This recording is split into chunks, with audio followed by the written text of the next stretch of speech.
আসসালামু আলাইকুম প্রিয় দর্শক। দূরের এবং কাছের দেশ বা দেশের বাইরে যে যেখান থেকে আমার ভিডিওটি দেখছেন, আপনাদের সবাইকে আজকের এই নতুন রেসিপিটা দেখার আমন্ত্রণ জানাচ্ছি। আমি রেশমা বগুড়া থেকে বলছি। তৈরি করে দেখাচ্ছি মুরগির মাংসের ভর্তা, অর্থাৎ চিকেন ভর্তা, যেটা অসম্ভব মজার। সকালবেলা, দুপুরবেলা, রাতের বেলা গরম ভাতের সাথে খেতে এতটাই ভালো লাগে, পরিবারে এমন কেউ নেই যেটা খেয়ে প্রশংসা করবে না। আজ পর্যন্ত যেই খেয়েছে সবাই আমাকে বলে এই রেসিপি কবে আপলোড দেবেন। তো চলুন দেখে নেওয়া যাক এই ভর্তা কীভাবে বানানো যায়। প্রথমেই সামান্য সরিষার তেল দিয়ে তাতে মুরগির মাংস দিয়ে হলুদের গুঁড়া, সামান্য ধনিয়ার গুঁড়া, সামান্য জিরার গুঁড়া, সেই সাথে দিয়ে দিচ্ছি কালারের জন্য কাশ্মীরি রেড চিলি পাউডার, আর আদা রসুন বাটা দিয়ে দিলাম হাফ চা চামচের একটু বেশি, স্বাদ মতো লবণ। এসব কিছু একসাথে মিশিয়ে ভেজে নিতে হবে। বেশ কিছুক্ষণ ভাজার পর সেদ্ধ করার জন্য সামান্য পানি দিয়ে দিতে হবে। এরপর ঢাকনাতে ঢেকে রাখছি। যখন ভালোভাবে মাংসটা সেদ্ধ হয়ে যাবে সেই পর্যায়ে অ্যাড করে দিতে হবে কোয়ার্টার টিস্পুনের মতো গরম মশলার গুঁড়া। খুব বেশি দেওয়া যাবে না, কিন্তু যেহেতু আমরা ভর্তা বানাবো গরম মশলার স্ট্রং ফ্লেভারের প্রয়োজন নেই। কিন্তু ব্রয়লার মুরগির যে একটা গন্ধ থাকে, এই মশলাগুলো দিলে সেই গন্ধটা চলে যায়।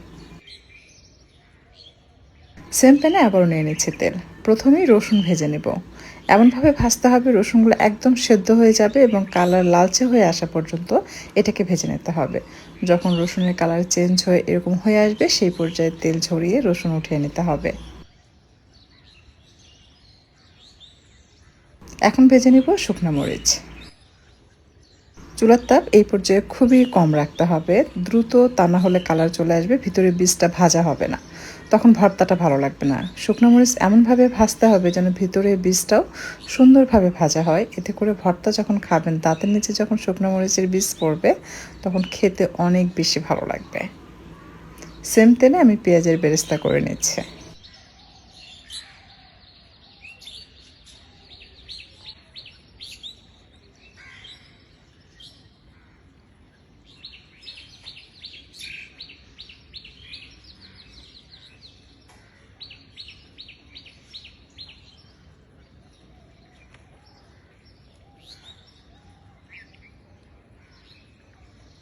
আর সব শেষে দুটো টমেটো ভেজে নিতে হবে, মাঝখান থেকে চিড়ে দিতে হবে, এতে করে দ্রুত সেদ্ধ হবে।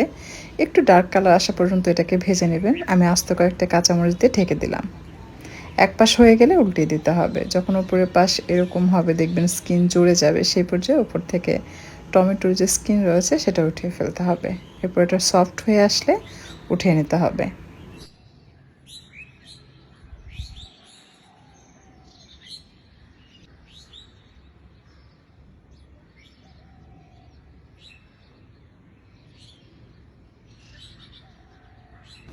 মুরগির মাংস ঠান্ডা হওয়ার পর হাড় থেকে মাংসগুলোকে আলাদা করে নিতে হবে। সব কিছু রেডি, এখন ভর্তা বানানোর পালা। প্রথমে কাঁচামরিচ এবং রসুন নিয়ে নিলাম, আর তাতে দিয়েছি শুকনো মরিচ এবং স্বাদ মতো লবণ।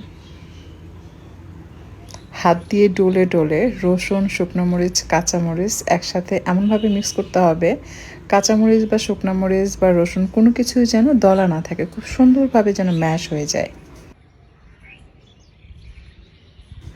ভালোভাবে ম্যাশ করা হয়ে গেলে অ্যাড করে দিচ্ছি সেই টমেটো, পেঁয়াজের বেরেস্তা এবং কাঁচা পেঁয়াজ। সব কিছু আবারও খুব ভালোভাবে মিক্স করে নিচ্ছে। ভালোভাবে মেশানো হয়ে গেলে এই পর্যায়ে ধনিয়ার পাতা কুচি এবং সরিষার তেল দিয়ে এটাকে খুব ভালোভাবে মেখে নিতে হবে।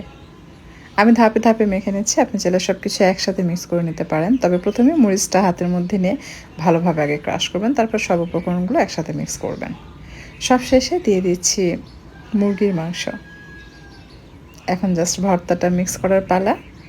তো এই ভর্তা যেমনি লোভনীয়, খেতেও তেমনি মজার, পুরো ডিফারেন্ট স্বাদ। এরকমভাবে যদি কখনো আপনি ভর্তা বানিয়ে না থাকেন একবার বানিয়ে খেয়ে দেখতে পারেন। এই ভর্তা খাওয়ার পর আমার কাছে তো অর্ডার চলে এসছে যে ভর্তা যেন বানিয়ে দেয়। সত্যি কথা বলতে কি আমি কখনো খাবার সেল করি না, রেসিপি শেয়ার করি। আপনারা চাইলে আমার রেসিপি ফলো করে ট্রাই করে দেখতে পারেন, খেয়ে অনেক মজা পাবেন ইনশাল্লাহ।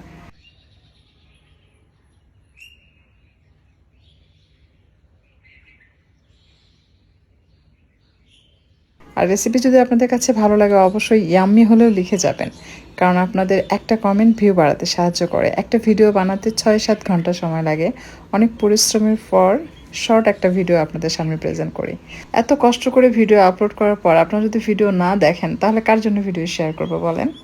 সো অবশ্যই ভিডিওগুলো দেখবেন, শেয়ার করবেন, কমেন্ট করবেন এবং প্রতিনিয়ত আমার রেসিপিগুলো সাথে থাকবেন। তাহলে নিত্য নতুন রেসিপি আপনাদের জন্য নিয়ে আসবো। সবসময় আমি চেষ্টা করি আপনাদের জন্য নতুন নতুন রেসিপি নিয়ে আসতে। আপনারা লক্ষ্য করলে বুঝতে পারবেন। আজকে বিদায় নিচ্ছি, আর কথা বাড়াচ্ছি না। আপনাদের সকলের সুস্বাস্থ্য কামনা করছি। আল্লাহ হাফেজ।